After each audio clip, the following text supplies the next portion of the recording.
پر یہ آپ کو اللہ کی رحمت سے دور کرتے ہیں یا نہیں؟ اللہ اکبر۔ چوتھی بات، آپ کے یہاں ماشاءاللہ مزارات ہیں، یہاں بھی حضرت کی بارگاہ ہے، بڑے بڑے بزرگوں کی بارگاہ ہے۔ آپ نے دیکھا ہوگا کہ کچھ بارگاہیں ایسی ہوتی ہیں کہ جن کے برابر میں ایک چھوٹا سا تالاب ہوتا ہے، جس کے بارے میں یہ کہا جاتا ہے کہ فلاں بزرگ نے اس تالاب میں وضو فرمایا، جیسے سیدنا مخدوم سمنا، حضرت مخدوم اشرف جہانگیر رحمۃ اللہ علیہ کی بارگاہ میں چلے جائیے، ایک تالاب آپ کو نظر آتا ہے، ایک پونڈ نظر آتا ہے۔ اسی طرح کئی بارگاہیں ایسی ہوتی ہیں کہ وہاں آپ کو ایک کیٹل ملے گی، بتایا جاتا ہے اس کیٹل سے ان بزرگوں نے وضو فرمایا، پانی استعمال فرمایا تو برکت کے لیے رکھی جاتی ہے۔ ہم جب وہاں برکت حاصل کرنے جاتے تو ہم کو مشرک کہتے ہیں کہ بدعتی کہتے ہیں۔ آئیے صحیح مسلم میں یہ حدیث موجود، اور بخاری شریف میں بھی اسی طرح کی حدیث موجود، اور قرآن کریم کی تفسیر میں حضرت صالح علیہ السلام کی اونٹنی کا جہاں تذکرہ ہے، ان آیت کریمہ کی تفسیر میں بھی یہ حدیث موجود ہے۔ تفسیر میں بھی ہے، بخاری شریف میں بھی ہے، مسلم شریف میں بھی ہے۔ حدیث پاک کیا ہے؟ حدیث پاک کا مفہوم کہ ایک مرتبہ نبی پاک صلی اللہ علیہ وسلم کے ساتھ صحابہ کرام رضوان اللہ علیہم اجمعین، اللہم صلی وسلم، کچھ مسئلہ ہے؟ کنارے جو لوگ دائز کے بغل میں جو لوگ حلہ کر رہے ہیں، خدا کے واسطے ذرا سا شانت ہو جائیں آپ، ذرا آرام سے۔ اللہم صلی علی سیدنا و مولانا محمد معدن الجود والکرم وآلہ وبارک وسلم۔ اگر مجھ سے تکلیف ہے تو میں بیٹھ جاتا ہوں، لیکن میری وجہ سے لڑیے مت پلیز۔ ایک مرتبہ درود پاک پڑھ لے، اللہم صلی علی سیدنا و مولانا محمد معدن الجود والکرم وآلہ وبارک وسلم۔ بخاری شریف، مسلم شریف اور تفاسیر قرآن میں حدیث کا مفہوم کیا کہ نبی پاک صلی اللہ علیہ وسلم کے ساتھ صحابہ کرام رضوان اللہ علیہ مجمعین تھے، قوم سمود کی بستی سے گزر ہوا، یعنی حضرت صالح علیہ السلام کی جو قوم تھی، اس بستی جہاں وہ رہتے تھے، اس بستی سے گزر ہوئے، اور صحابہ کرام نے کیا کیا؟ وہاں کے کنویں سے پانی لے لیا، آٹا بھی گوندھ لیا، اور روایت کا مفہوم یہ بھی ہے کہ پانی پی لیا۔ تو نبی پاک صلی اللہ علیہ وسلم نے حکم فرمایا کہ پانی کو طے کر دیا جائے، جو پی لیا ہے اس کو واپس نکالا جائے، طے کر دیا جائے۔ اور جو آٹا گوندھ لیے تھے، ان آٹا کے بارے میں فرمایا کہ جانوروں کو کھلا دیا جائے، خود نہ کھائیں، اونٹوں کو، جانوروں کو کھلا دیا جائے۔ پھر آگے ایک کنواں نظر آیا، حضور علیہ السلام نے ارشاد فرمایا اس کنویں سے پانی پیو۔ قوم سمود کی بستی سے گزر ہوا، وہاں جب صحابہ کرام نے پانی لیا تو حضور علیہ السلام نے پانی کو پھینکنے کے لیے فرما دیا، اور جو آٹا گوندھ لیا تھا اس کو جانوروں کو کھلانے کے لیے حکم دے دیا۔ اور آگے ایک اور کنواں تھا، وہاں حضور نے فرمایا کہ اس کنویں سے پانی کو لیا جائے۔ وجہ کیا؟ حضرت صالح علیہ السلام کی اونٹنی نے اس میں سے پانی پیا تھا۔ صحیح مسلم اور صحیح بخاری کی حدیث ہے، حضرت صالح علیہ السلام کی اونٹنی نے اس کنویں سے پانی لیا تھا۔ اب ہمارے آقا صلی اللہ علیہ وسلم کے دنیا میں آنے سے تقریباً 500 سال پہلے حضرت عیسیٰ علیہ السلام کی ولادت ہوئی تھی، اور پھر اس سے کتنے سو یا کتنے ہزار سال پہلے حضرت صالح علیہ السلام تھے، اللہ بہتر جانے۔ اللہ کی عطا سے اس کے حبیب صلی اللہ علیہ وسلم بہتر جانے۔ چلو for the sake of argument کم سے کم 1000 سال مان لیتے، 1000 سال یا 1500 یا 2000 سال پہلے اللہ کے نبی کے معجزے سے ظاہر ہونے والی اونٹنی جس کنویں سے پانی پیا تھا، وہ کنواں 1000 سال کے بعد بھی بابرکت ہے۔ کیوں؟ حضور نے فرمایا اس کا پانی پیو۔ تو ہزاروں سالوں کے بعد بھی جس کنویں سے اونٹنی نبی صالح علیہ السلام کی اونٹنی نے پانی پیا تھا، وہ پانی بابرکت۔ انسان تو اشرف المخلوقات ہے، تو اللہ تعالیٰ کے اولیاء جس جگہ کا پانی استعمال کرے وہاں اگر ہم برکت کے لیے جائیں تو یہ شرک کیسے ہو گیا؟ کیا کہنے۔ اور مدینہ شریف میں جو مبارک کنویں ہیں جہاں پہ حضور علیہ السلام نے لعاب دہن ڈالا، اس کنویں کی بات ہی کیا ہوگی، اس کے پانی کی بات ہی کیا ہوگی۔ اور جو مبارک پانی ہمارے آقا صلی اللہ علیہ وسلم کے مبارک انگلیوں سے ظاہر ہوئے، ان پانی کے برکتوں کا عالم کیا ہوگا۔ محترم حضرات، یہ خالی روایتیں نہیں ہیں، صحیح بخاری میں ہے، صحیح مسلم میں ہے۔ اے نجدیو آؤ، اگر تم حدیث پڑھتے ہو اور سچائی کو لوگوں سے چھپاتے ہو، ہمت ہے تو ہمارے سامنے آؤ، تمہیں ہم بتاتے ہیں کہ حدیث میں کیا لکھا ہے۔ اور اس کی ایک مثال آپ کے سامنے میں یہ پیش کرنا چاہوں گا، یہ بھی صحیح مسلم میں حدیث موجود ہے۔ کیا نبی پاک صلی اللہ علیہ وسلم نے، ایک مثال کے طور پہ پیش کر رہا ہوں، ڈیفرنس ٹو انڈرسٹینڈ، ایک ہی حدیث کو سنی کیسے بیان کرتا ہے اور نجدی کیسے بیان کرتا ہے۔ نبی پاک صلی اللہ علیہ وسلم نے ایک مرتبہ حضرت بلال حبشی رضی اللہ عنہ سے اس طرح پوچھا نہ کہ اے بلال، ایسا کون سا آپ عمل کر رہے ہیں کہ میں نے آپ کے قدموں کی آہٹ جنت میں سنی؟ حدیث کا مفہوم ہے نا؟ اے بلال، ایسا کون سا عمل آپ کرتے ہیں کہ آپ کے قدموں کی آہٹ میں نے جنت میں سنی؟ تو حضرت بلال نے کیا فرمایا یا رسول اللہ صلی اللہ علیہ وسلم، جب بھی تازہ وضو کرتا ہوں تو تحیۃ الوضو پڑھ لیتا ہوں۔ اب یہ حدیث مسلم شریف میں ہے، لیکن دیوبندی نجدی اگر اس حدیث کو بیان کرے گا تو کیا کہے گا؟ دیکھا فضیلت تحیۃ الوضو کی کتنی بڑی فضیلت ہے، ہمیں بھی چاہیے ہم وضو کرے تو 2 رکعت تحیۃ الوضو پڑھ لیا کرے۔ لیکن یہی بات، یہی حدیث کوئی سنی عالم سنائے گا آپ کو تو ایک تو تحیۃ الوضو کی فضیلت بتائے گا، دوسرا یہ بھی بتائے گا کہ زمین سے آسمان کا ڈسٹنس کتنا ہے۔ تفسیر کی روشنی میں 500 سال کا ڈسٹنس ہے، تبھی تو آج تک سائنس آسمان تک پہنچا نہیں۔ 500 سال کی زندگی ہو تب نا، 500 سال تک کا سفر ہے پہلے آسمان کو پہنچنے کے لیے، اور تفسیر کی روشنی میں آسمان کی گہرائی بھی 500 سال۔ تو ایک آسمان کو طے کرنے کے لیے کتنے سال چاہیے؟ نہیں، 500 تو آسمان تک ہے، آسمان کی گہرائی بھی 500 سال ہے، 1000 سال چاہیے ایک آسمان کو طے کرنے کے لیے۔ اب اللہ نے کتنے آسمان بنائے؟ 7 سماوات، 7 آسمان ہیں، تو کم سے کم 7000 سال چاہیے 7 آسمان کو طے کرنے کے لیے۔ اچھا، اس کے کتنے اوپر جنت ہے؟ اللہ بہتر جنت، اس کی عطا سے اس کے حبیب بہتر جنت۔ ہمارے آقا صلی اللہ علیہ وسلم کی سماعت کا یہ عالم ہے کہ حضرت بلال یا تو مکہ شریف میں ہے یا مدینہ شریف میں ہے، اور حضور علیہ السلام ہزاروں سالوں کی مسافت میں ہے، ہزاروں سالوں کے ڈسٹنس میں ہے۔ جنت میں حضرت بلال کی قدموں کی آہٹ سن رہے ہیں، تو سنی عالم آپ کو یہ بتائے گا جس نبی کو اللہ نے ہزاروں سال دوری پر بڑی آواز نہیں، قدموں کی آہٹ سننے کی طاقت دی ہے۔ قدموں کی آہٹ تو چھوٹی ہوتی ہے نا، بڑی آواز نہیں، تو آپ یہاں سے اگر حضور علیہ السلام کو پکارے یا رسول اللہ تو حضور نہ سنے، یہ کہاں کی بات ہے؟ نعرہ تکبیر، ذرا ہاتھ اٹھا کر نعرہ تکبیر، اور ذرا پوری طاقت سے نعرہ تکبیر، نعرہ رسالت، عظمت مصطفیٰ، اولاد مصطفیٰ۔ یہ تو 3-4 ہزار کلومیٹر میل کی بات ہے، وہ تو ہزاروں سال کی بات ہے۔ ہاں، اب یہ نہ کہنا کہ تب حضور علیہ السلام ظاہری زندگی میں تھے تب سنے تھے۔ حدیث میں یہ بھی ہے الانبیاء احیاء، حضور فرماتے ہیں ہم حیات ہیں، نبیوں کی جماعت، تم ہوتے کون ہو حضور کو مردہ کہنے والے؟ آؤ حدیث سے بات کرو۔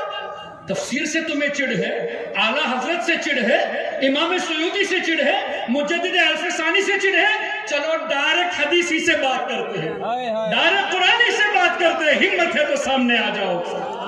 اب کیا بتا رہا تھا میں؟ اچھا، حضرت بلال رضی اللہ عنہ کیا واحد شخصیت تھے جو مدینہ شریف میں یا مکہ شریف میں چلتے تھے؟ ہزاروں لوگ چلے ہوں گے، ہزاروں کی تعداد میں لوگ چلتے ہوں گے۔ اب حضور نے فرمایا اے بلال، تمہاری قدموں کی آہٹ سنی، مطلب حضور علیہ السلام کو یہ بھی خبر ہے کہ یہ آہٹ بلال ہی کی ہے۔ ارے چلنے والے ہزاروں تھے لیکن حضور نے پہچان لیا بلال ہی کی ہے۔ لیکن کبھی وہاں بھی آپ کو یہ نہیں بتائے گا، کبھی یہ نہیں بتائے گا۔ اچھا، تیسری بات اسی حدیث سے یہ ہے کہ حضور علیہ السلام کو جب اتنا پتہ ہے، اتنی دوری سے قدموں کی آواز سنے اور بلال ہی کی ہے وہ بھی پہچان لیے، تو سوال کرنے میں حکمت کیا ہے کہ اے بلال ایسا کون سا عمل کرتے ہو؟ تو تو اس میں حکمت یہ ہے کہ ہمیں حضرت بلال کا مقام پتہ چلے. اگر ہمارے آقا پوچھے نہ ہوتے تو حدیث میں تذکرہ نہ ہوتا. حدیث میں تذکرہ ہوا تو تحیۃ الوضو کی فضیلت کے ساتھ ساتھ حضرت بلال کا مقام بھی تو پتہ چلا. ارے صرف اتنا ہی نہیں محترم، حضور جانتے تھے کہ کون سا عمل ہے، تبھی تو پوچھا اے بلال تمہارے پاس ایسا کوئی عمل ہے، اب بتا دو تاکہ عوام سمجھ جائے کہ کون سا عمل ایسا ہے. اچھا، اس پر بھی حدیث صحیح مسلم، حضور علیہ السلام نے فرمایا، علماء موجود ہے میری ضرور اصلاح کرنا کوئی خامی ہو جائے تو، عریضت علی اعمال امتی.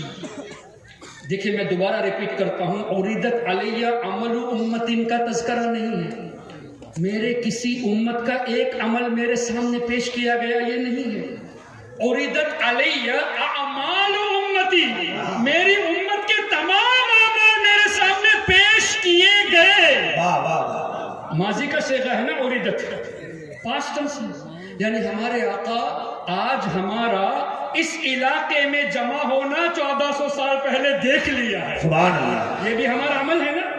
آپ نے کل کیا آج کیا کر رہے ہیں، کل کیا کرنے والے ہیں، ہمارے آقا نے ایڈوانس میں دیکھ لیا. عریضت علی اعمال امتی، صرف آپ لوگوں کا نہیں، پوری امت میں جو بھی حضور کی، ہر کوئی حضور کا امت ہے. انسان بھی حضور کی امت میں سے ہے، جنات بھی ہیں، فرشتے بھی ہیں، جانور بھی ہیں، تو تمام کے اعمال حضور علیہ السلام سے پوشیدہ نہیں ہے. اب کوئی یہ کہہ سکتا ہے اگرچہ صحیح مسلم میں ہو سکتا ہے روایت میں ضعف پایا گیا ہو، ان کو تو چاہیے نا کچھ ڈھونڈنے کے لیے، تو ٹھیک ہے قرآن کریم سے پیش کرتے ہیں. سورہ الانعام آیت نمبر 75، وَكَذَلِكَ نُرِي إِبْرَاهِيمَ مَلَكُوتَ السَّمَاوَاتِ وَالْأَرْضِ. اللہ فرماتا ہے جس کا مفہوم ہے کہ اے حبیب اسی طرح ہم ابراہیم علیہ السلام کو دکھاتے ہیں ملکوت السماوات والارض، پوری کائنات میں جو کچھ بھی ہے وہ ابراہیم علیہ السلام کو دکھایا نہیں ہے. نوری کا لفظ ہے، استمراری ہے، ابھی بھی ابراہیم علیہ السلام کو ہم دکھا رہے ہیں. حضرت ابراہیم علیہ السلام اپنے قبر انور میں آرام فرما رہے ہیں، لیکن پوری کائنات ابراہیم علیہ السلام کی نظروں کے سامنے ہے. اور سیدی اعلیٰ حضرت نے اس پر بڑا پیارا نقطہ ارشاد فرمایا. فرماتے ہیں وَكَذَلِكَ، اللہ نے فرمایا اور اسی طرح، یعنی اے حبیب آپ کو بھی دکھا رہے ہیں، ابراہیم علیہ السلام کو بھی دکھا رہے ہیں. وَكَذَلِكَ نُرِي. اچھا، اس آیت کریمہ کی تفسیر میں پھر ایک اور مرتبہ حافظ ابن کثیر کا تذکرہ ہو گیا. اے وہابیو، حضور کے علم غیب کا انکار کرتے ہو، اگر علم غیب پر کوئی مان لیا تو مشرک کہتے ہو، آؤ ابن کثیر کو مشرک کہو. حافظ ابن کثیر نے اسی آیت کے تحت فرمایا فَلَمْ يَخْفَ عَلَيْهِ شَيْءٌ مِّنْ أَعْمَالِ الْخَلَائِقِ، کہ ابراہیم علیہ السلام کی نظروں سے اعمال الخلائق، جتنی بھی مخلوق ہے، ان مخلوق کے جتنے بھی ایکشنز، جتنے بھی عمل ہیں، ان میں سے کچھ بھی ابراہیم علیہ السلام سے پوشیدہ نہیں تھا. عربی فَلَمْ يَخْفَ عَلَيْهِ شَيْءٌ مِّنْ أَعْمَالِ الْخَلَائِقِ، ایک بھی شے ابراہیم علیہ السلام کی نظروں سے چھپی نہیں تھی اعمال الخلائق میں سے. اور اسی آیت کی تفسیر میں یہ حدیث میں موجود ہے کہ حضور علیہ السلام نے ارشاد فرمایا جب میرے رب نے مجھ پر خاص کرم فرمایا فَتَجَلَّى لِي كُلُّ شَيْءٍ، ہر چیز میرے سامنے روشن ہو گئی. لیکن حدیث اسی پر ختم نہیں ہوئی. محترم حضرات، آپ جتنے یہاں ہزاروں کی تعداد میں ہیں، میں ایک مجموعی طور پہ دیکھ سکتا ہوں سب کو، لیکن کیا سب کو پہچانتا ہوں؟ آپ میں سے کتنے ایسے ہیں جنہوں نے مجھے پہلی بار دیکھا ہے؟ میں نے بھی آپ کو پہلی بار دیکھا ہے.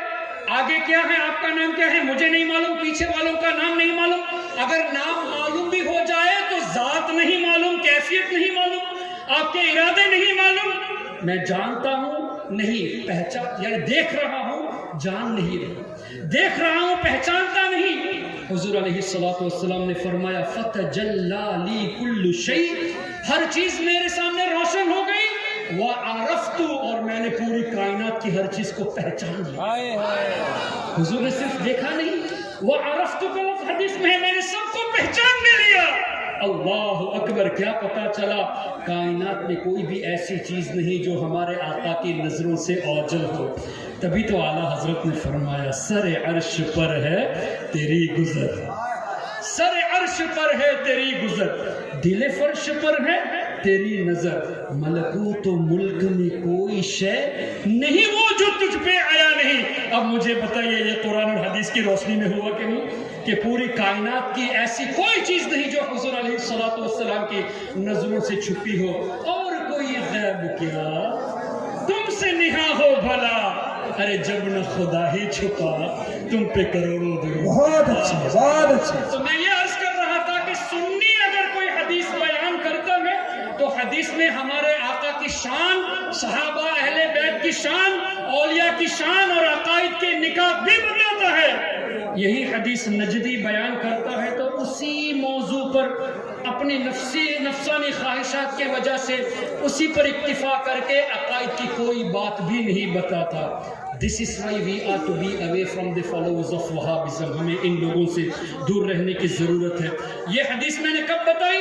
جب حضرت صالح علیہ السلام کی اونٹنی کا تذکرہ ہوا تو اونٹنی جس کنویں سے پانی پی تھی اس میں اتنی برکت کے ہزاروں سال کے بعد آج بھی برکت موجود ہے.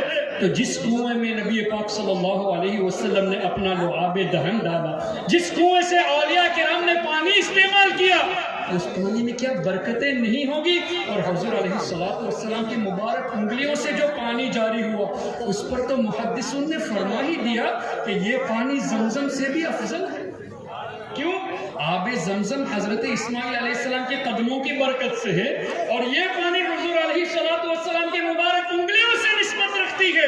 تبھی تو اعلیٰ حضرت نے فرمایا نور کے چشمے لہرائے دریا بہے، انگلیوں کی کرامت پہ لاکھوں سلام. اور آگے یوں بھی تو فرمایا کیا ہے وہ ندیاں پنجاب رحمت کی ہے جاری واہ واہ، انگلیاں ہیں فیض پر، انگلیاں ہیں فیض پر، ٹوٹے ہیں پیاسے جھوم کر، ندیاں پنجاب رحمت کی ہے جاری واہ واہ. تو محترم حضرات، اولیاء کرام کی بارگاہ میں جو تبرک کے لیے چیزیں رکھی جاتی ہے، پانی رکھا جاتا ہے، وہ بدعت نہیں، وہ شرک نہیں. یہ مسلم شریف کی حدیث کی روشنی میں یہ بھی ثابت ہے. تو اب اگر آپ کے سامنے کوئی آج کے بعد یہ کہے کہ اولیاء کا یاد کرنا ضروری نہیں، اس کا مطلب وہ آپ کو اللہ کی رحمت سے دور کرتا ہے. اگر کوئی یہ کہے کہ اولیاء کے قریب رہنے کی ضرورت نہیں تو بلا اور مصیبت سے دور رہنے کے ذریعے سے آپ کو دور کر رہا ہے. اگر کوئی یہ کہتا ہے کہ اولیاء دافع البلا نہیں تو وہ زمین پہ رہنے کا حق بھی نہیں رکھتا. زمین بھی قائم اولیاء کے سبب سے، وہ روزی کھانے کا بھی حق نہیں رکھتا، اس لیے کہ روزی بھی اللہ تعالیٰ اولیاء کے سبب سے عطا فرماتا ہے. اتنی کلیئرٹی کے ساتھ جب احادیث طیبہ موجود ہے، اس کے بعد بھی اگر کوئی اولیاء کرام کے تعلق سے الٹی سیدھی باتیں کرتا ہے، اس کا مطلب ہمارے نوجوانوں کو، بھولے بھالے لوگوں کو وہ عقائد اہل سنت اور اللہ تعالیٰ کی جو منشا ہے کہ اولیاء رحمت کا سبب ہے، ان سے آپ تمام کو دور کرنے کی کوشش کرتے ہیں. اسی لیے آپ تمام پر ضروری ہے کہ اللہ کے واسطے کسی بھی کوئی وہابی، نجدی، دیوبندی کی فالوورز کو دیکھ کر ان کی تقریر سننے مت چلے جائیں. فالوورز چاہے لاکھوں کی تعداد میں ہو، ہمیں دیکھنا ہے اگر کسی کا 10 فالوور ہو کوئی بات نہیں، ایمان مضبوط ہے تو وہی ہمارا قائد ہے. فالوورز کو ہرگز مت دیکھے. یہ مت سوچنا طارق جمیل کے اتنے سارے فالوورز ہیں، طارق مسعود کے اتنے سارے فالوورز ہیں، انجینئر مرزا کے اتنے سارے فالوورز ہیں. ارے فالوورز کو مت دیکھو، یہ دیکھو کہ اس کے دل میں عشق مصطفیٰ ہے یا نہیں، وہ حدیث پاک کو کس طرح آپ کے سامنے پیش کرتا ہے، یہ چیز دیکھو. اور ایک بات ہمیشہ ذہن میں رکھنا، اولیاء کے خلاف بولنے والا وہ شیطان کا ویپن استعمال کر رہا ہے، شیطانی ہتھیار استعمال کرتا ہے. دلیل چاہیے؟ حضرت آدم علیہ السلام کو جب اللہ نے پیدا فرمایا تو حکم دیا نا فرشتوں کو، وَإِذْ قَالَ رَبُّكَ لِلْمَلَائِكَةِ إِنِّي جَاعِلٌ فِي الْأَرْضِ خَلِيفَةً. پہلے تو اللہ نے فرمایا کہ اے فرشتوں میں زمین پر اپنا نائب بنانے والا ہوں. کہاں پر نائب بنانے والا اللہ؟ زمین پر. دلیل انی جاعل فی الارض خلیفہ. تو آدم علیہ السلام کے پیدا ہونے سے پہلے زمین کا تذکرہ ہو گیا تو زمین پر تو آنا ہی ہے. لیکن وہاں بھی کیا کہتے ہیں معاذ اللہ انہوں نے گناہ کیا تبھی زمین پر آئے. یہاں تو آدم علیہ السلام کی تخلیق سے پہلے زمین کا تذکرہ ہو گیا تو زمین پر تو آنا ہی تھا. تو گناہ انبیاء کرام کی طرف منسوب کرنا یہ بہت بڑی جہالت ہے. پھر اللہ وہ رب ہے, اس نے وَعَصَىٰ آدَمُ رَبَّهُ فَغَوَىٰ فرمایا, اور عربی کے ایک ایک جملے کے کئی معنی ہوتے ہیں, لیکن اللہ نے یہ بھی تو فرمایا فَنَسِيَ وَلَمْ نَجِدْ لَهُ عَزْمًا سورہ طٰہٰ میں, کہ آدم علیہ السلام ہمارے حکم کو بھول گئے تھے, انہوں نے جان بوجھ کر وہ فعل نہیں کیا. رب فرماتا ہے انہوں نے جان بوجھ کر نہیں کیا تو گناہ نہیں ہوا, تم کہتے ہو کہ گناہ کیا. ہم تمہاری بات کو مانے یا اللہ تبارک و تعالیٰ کی بات کو مانے. پھر زمین میں آنے سے پہلے زمین کا تذکرہ موجود ہے تو آنا ہی تھا. اللہ اکبر.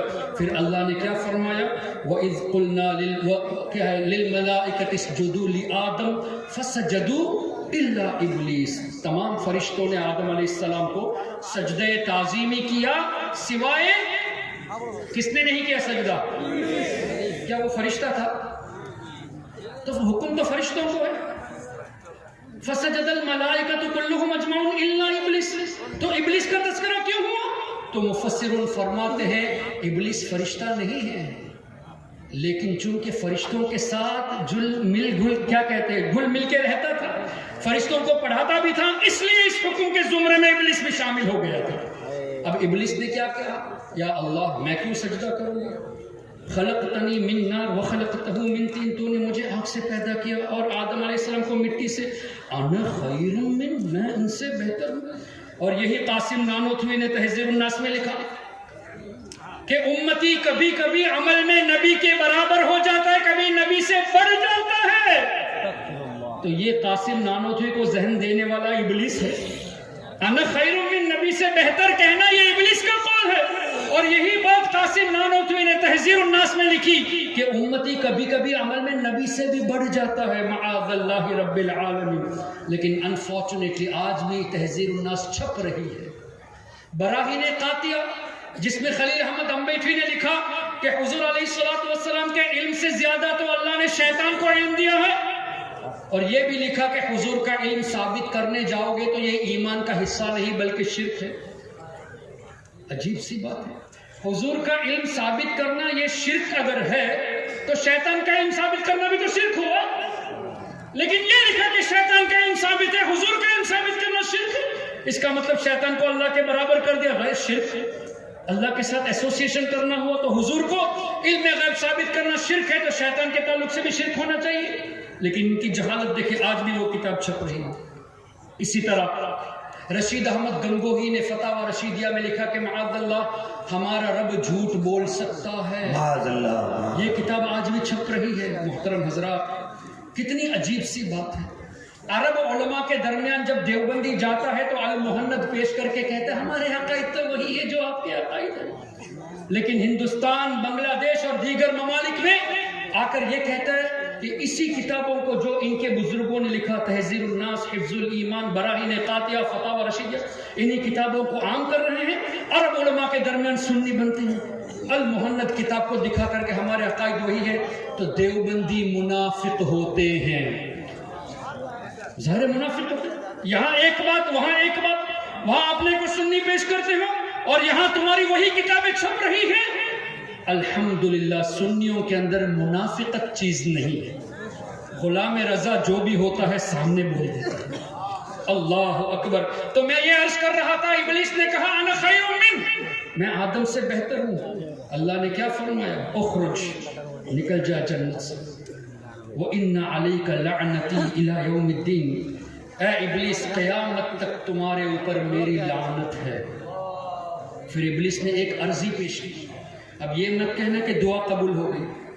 ابلیس نے کہا انظرنی الی یوم یبعثون, یا اللہ تو مجھے قیامت تک نہیں, قیامت کے بعد جب لوگ اٹھائے جائیں گے تب تک کے لیے زندگی عطا فرما.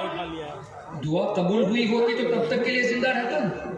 لیکن اللہ نے کیا فرمایا, فَإِنَّكَ مِنَ الْمُنظَرِينَ إِلَى يَوْمِ الْوَقْتِ الْمَعْلُومِ, صرف قیامت تک زندگی دی جا رہی ہے, قیامت کے بعد اٹھائے جانے تک نہیں. جب قیامت میں سب کو موت آنی ہے, ابلیس کو بھی مرنا ہے.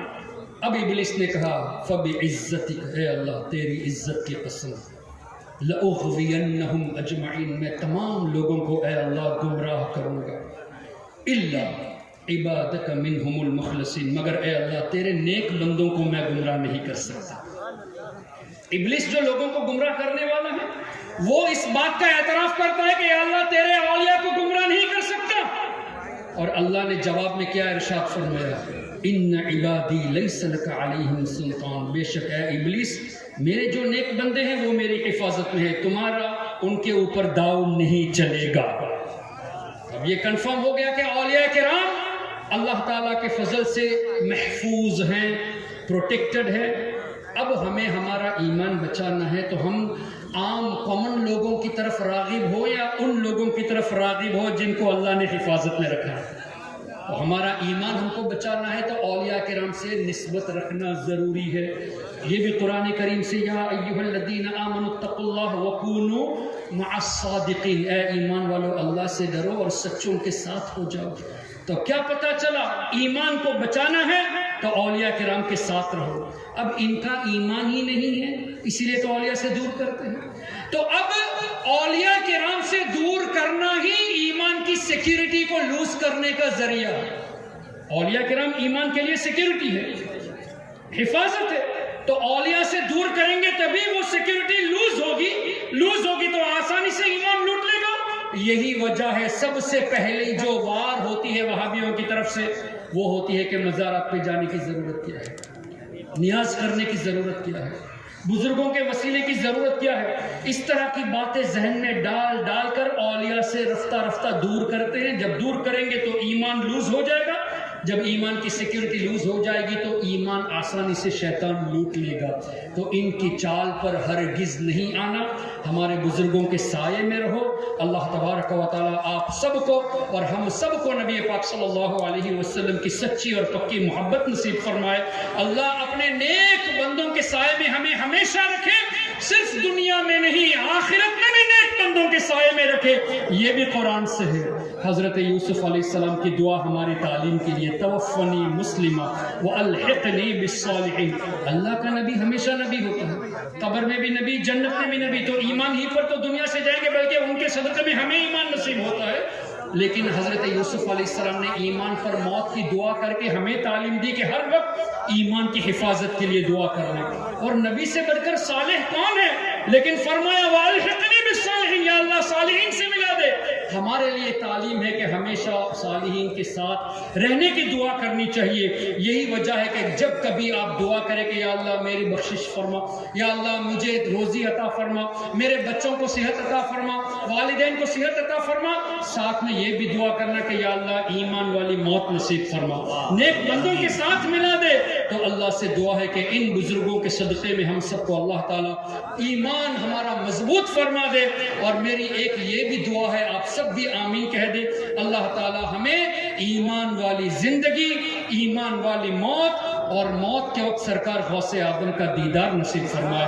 سبحانک اللہم و بحمدک، اشہد ان لا الہ الا انت، استغفرک و اتوب الیک۔ السلام علیکم ورحمۃ اللہ وبرکاتہ۔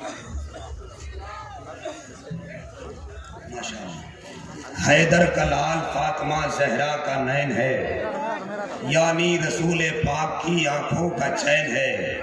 بہکانا چاہے تم کو وہابی اگر کہیں، مرشد ہمارا بول دو نور الحسین ہے۔